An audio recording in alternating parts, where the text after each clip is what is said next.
بسم اللہ الرحمن الرحیم۔ السلام علیکم۔ حضرت عائشہ صدیقہ رضی اللہ تعالی عنہ فرماتی ہیں کہ جب حضور اقدس صلی اللہ علیہ وآلہ وسلم کے صحابہ رضی اللہ عنہم کی تعداد 38 ہو گئی تو وہ ایک دفعہ اکٹھے ہوئے اور حضرت ابوبکر صدیق رضی اللہ تعالی عنہ نے حضور صلی اللہ علیہ وآلہ وسلم سے اس بات کا اصرار کیا کہ اب کھل کر اسلام کی دعوت دی جائے۔ آپ صلی اللہ علیہ وآلہ وسلم نے فرمایا کہ اے ابو بکر رضی اللہ تعالی عنہ، ابھی ہم لوگ تھوڑے ہیں، لیکن حضرت ابو بکر رضی اللہ تعالی عنہ اصرار کرتے رہے، جس پر حضور صلی اللہ علیہ وآلہ وسلم نے کھلم کھلا دعوت دینے کی اجازت دے دی۔ چنانچہ مسلمان مسجد حرام کے مختلف حصوں میں بکھر گئے اور ہر آدمی اپنے قبیلے میں جا کر بیٹھ گیا،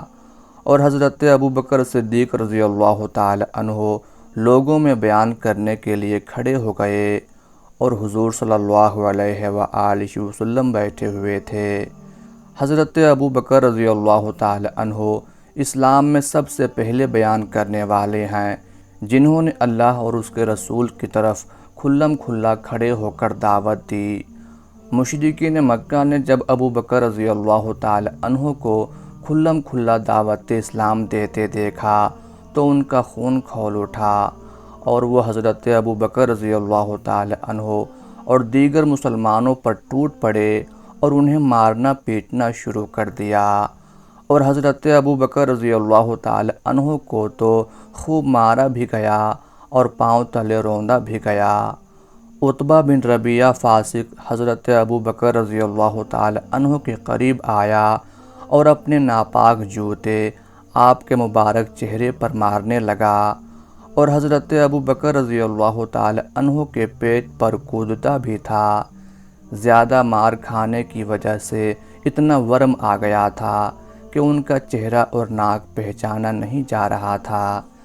حضرت ابوبکر رضی اللہ تعالی عنہ کے قبیلہ بنو تمیم والے دوڑتے ہوئے آئے اور حضرت ابوبکر رضی اللہ تعالی عنہ سے مشرکین کو ہٹایا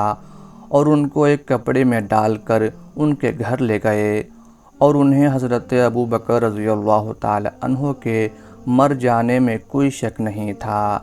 پھر قبیلہ بنو تمیم نے مسجد حرام میں واپس آ کر کہا کہ اللہ کی قسم، اگر ابوبکر رضی اللہ تعالی عنہ مر گئے تو ہم ان کے بدلے میں عتبہ بن ربیعہ کو مار ڈالیں گے۔ پھر قبیلہ والے حضرت ابوبکر رضی اللہ تعالی عنہ کے پاس واپس آئے۔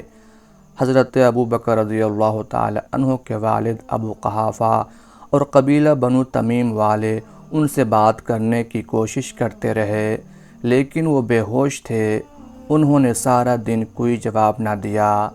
تو دن کے آخر میں ہوش آنے پر حضرت ابوبکر رضی اللہ تعالی عنہ نے بات کی تو یہ کہا، رسول اللہ صلی اللہ علیہ وآلہ وسلم کا کیا ہوا؟ تو وہ لوگ حضرت ابوبکر رضی اللہ تعالی عنہ کو برا بھلا کہنے لگے اور انہیں ملامت کرنے لگے اور اٹھ کر چل دیے،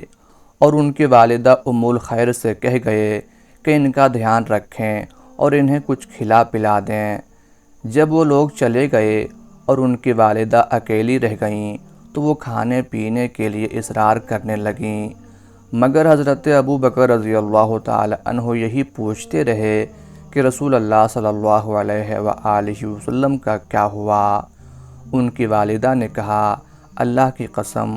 مجھے تمہارے حضرت کی کوئی خبر نہیں۔ تو حضرت ابوبکر رضی اللہ تعالی عنہ نے کہا کہ آپ ام جمیل رضی اللہ تعالی عنہ بنت خطاب کے پاس جائیں اور ان سے حضور صلی اللہ علیہ وآلہ وسلم کے بارے میں پوچھ کر آئیں۔ چنانچہ وہ ام جمیل رضی اللہ تعالی عنہ کے پاس گئیں اور ان سے کہا کہ ابوبکر تم سے محمد بن عبداللہ صلی اللہ علیہ وآلہ وسلم کے بارے میں پوچھ رہے ہیں۔ ام جمیل رضی اللہ تعالی عنہ نے کہا، میں نہ تو ابوبکر رضی اللہ تعالی عنہ کو جانتی ہوں اور نہ محمد صلی اللہ علیہ وآلہ وسلم کو۔ ہاں اگر تم کہو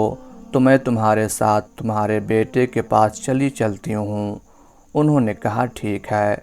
چنانچہ حضرت ام جمیل رضی اللہ تعالی عنہا ان کے ساتھ ان کے گھر آئیں تو دیکھا کہ حضرت ابوبکر رضی اللہ تعالی عنہ زمین پر لیٹے ہوئے ہیں،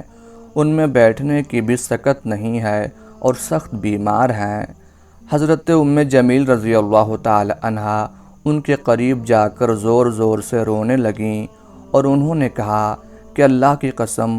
آپ کو جن لوگوں نے یہ تکلیف پہنچائی ہے وہ بڑے فاسق اور کافر لوگ ہیں، اور مجھے یقین ہے کہ اللہ تعالیٰ ان سے آپ کا بدلہ ضرور لے گا۔ حضرت ابوبکر رضی اللہ تعالی عنہ نے کہا کہ رسول اللہ صلی اللہ علیہ وآلہ وسلم کا کیا بنا؟ حضرت ام جمیل رضی اللہ تعالی عنہ نے کہا یہ آپ کی والدہ سن رہی ہیں۔ حضرت ابوبکر رضی اللہ تعالی عنہ نے کہا ان سے تمہیں کوئی خطرہ نہیں ہے۔ حضرت ام جمیل رضی اللہ تعالی عنہ نے کہا کہ حضور صلی اللہ علیہ وآلہ وسلم ٹھیک ٹھاک ہیں۔ حضرت ابوبکر رضی اللہ تعالی عنہ نے پوچھا کہ حضور صلی اللہ علیہ وآلہ وسلم کہاں ہیں؟ انہوں نے کہا کہ دار ارقم میں، یعنی حضرت ارقم رضی اللہ تعالی عنہ کے گھر میں۔ تو حضرت ابوبکر رضی اللہ تعالی عنہ نے کہا اللہ کی قسم، جب تک میں حضور صلی اللہ علیہ وآلہ وسلم کی خدمت میں خود حاضر نہ ہو جاؤں اس وقت تک نہ کچھ کھاؤں گا نہ پیوں گا۔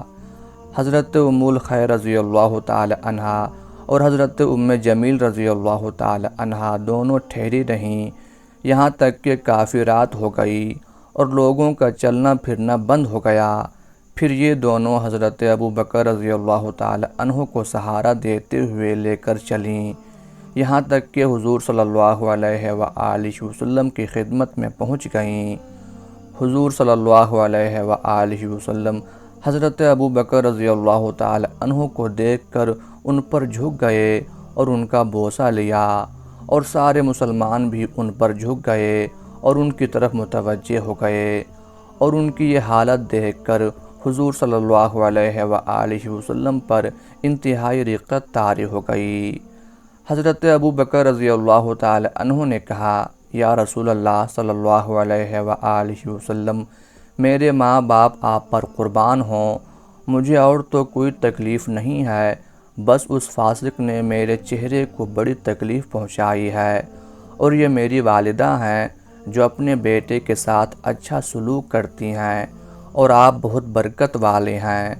آپ میری والدہ کو اللہ کی طرف دعوت دیں اور ان کے لیے اللہ سے دعا کریں، شاید اللہ تعالیٰ ان کو آپ کے ذریعے آگ سے بچا دے۔ چنانچہ حضور صلی اللہ علیہ وآلہ وسلم نے ان کے لیے دعا فرمائی اور ان کو اسلام کی دعوت دی اور وہ مسلمان ہو گئیں، اور صحابہ کرام رضی اللہ عنہم حضور صلی اللہ علیہ وآلہ وسلم کے ساتھ اس گھر میں ٹھہرے رہے، اور ان کی تعداد 39 تھی۔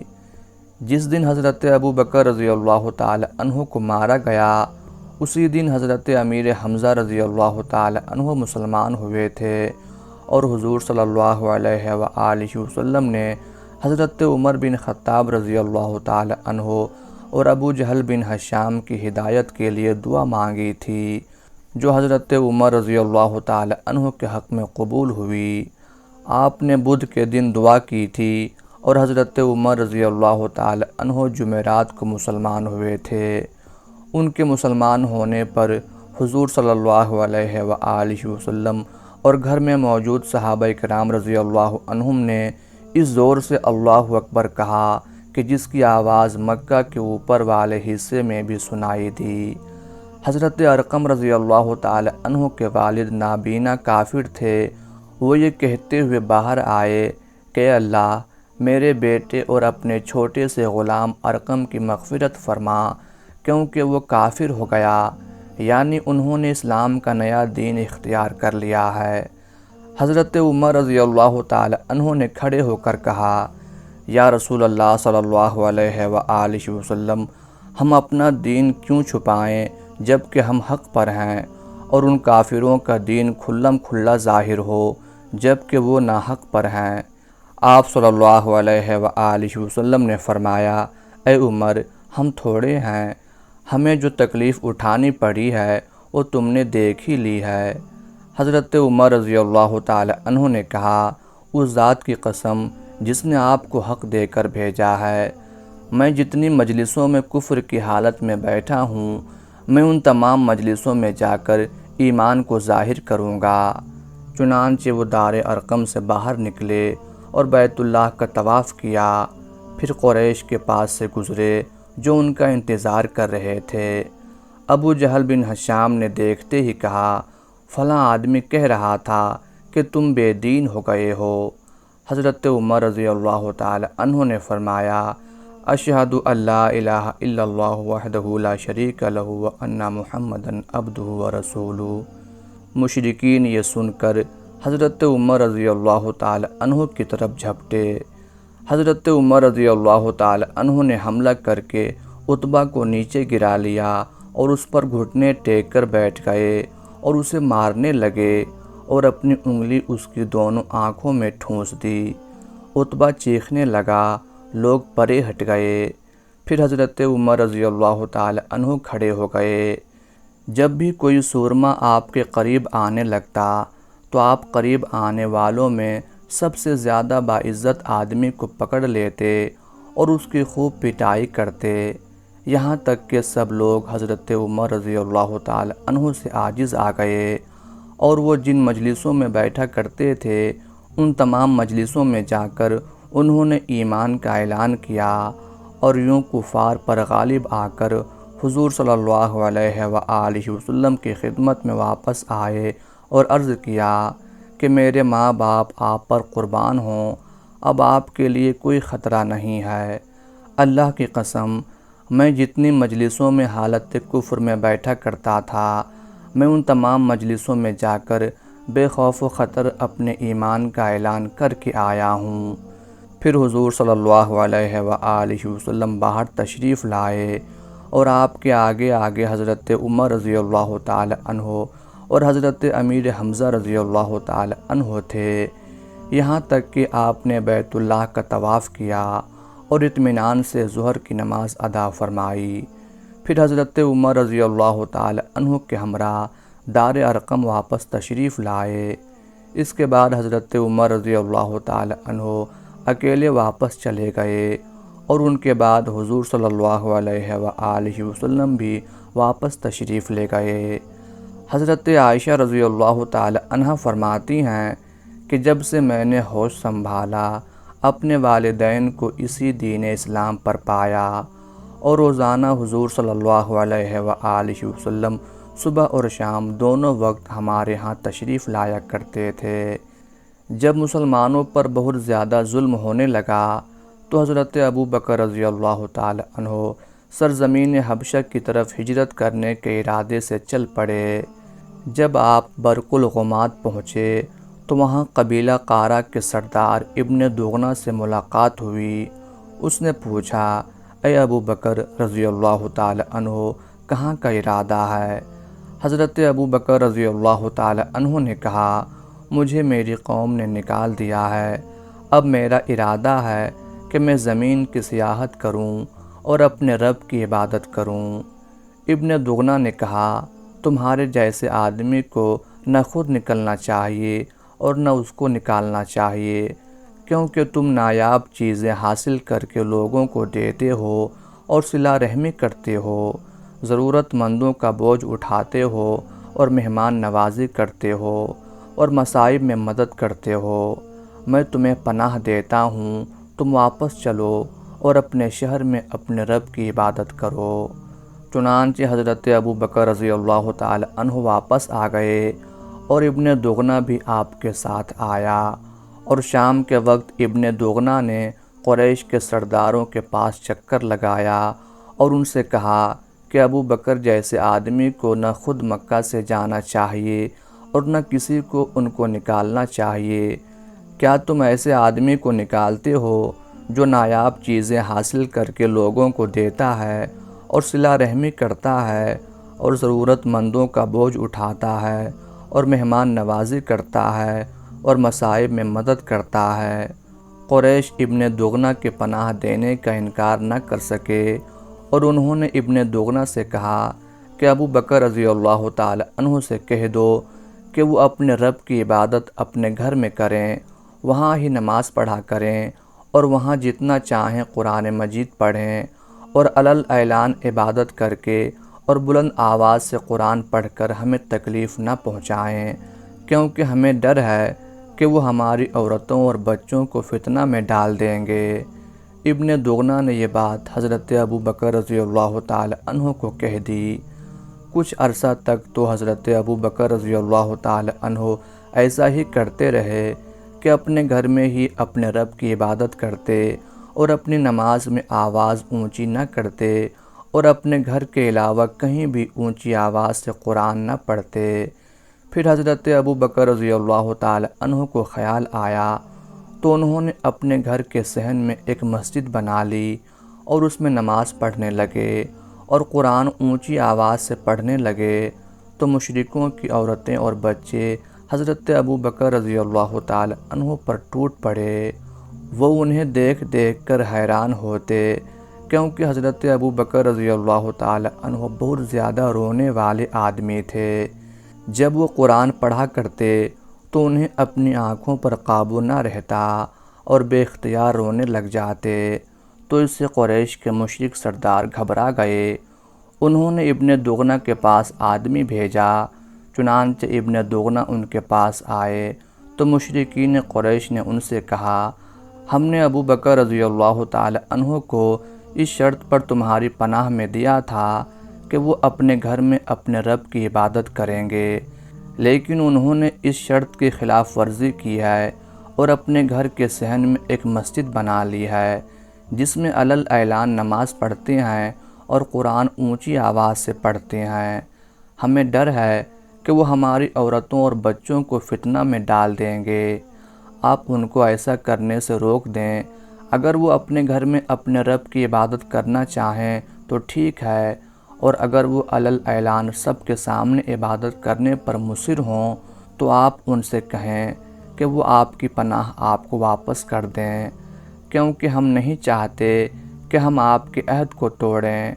اور یوں علل اعلان اونچی آواز سے قرآن پڑھنے کی ہم ابو بکر کو اجازت نہیں دے سکتے ہیں۔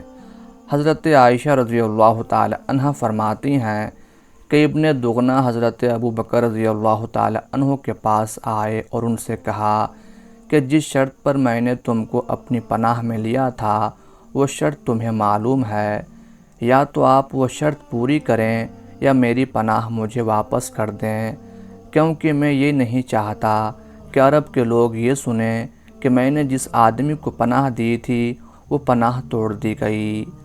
حضرت ابو بکر رضی اللہ تعالی عنہ نے کہا، میں تمہاری پناہ کو واپس کرتا ہوں اور اللہ تبارک و تعالی کی پناہ پر راضی ہوں۔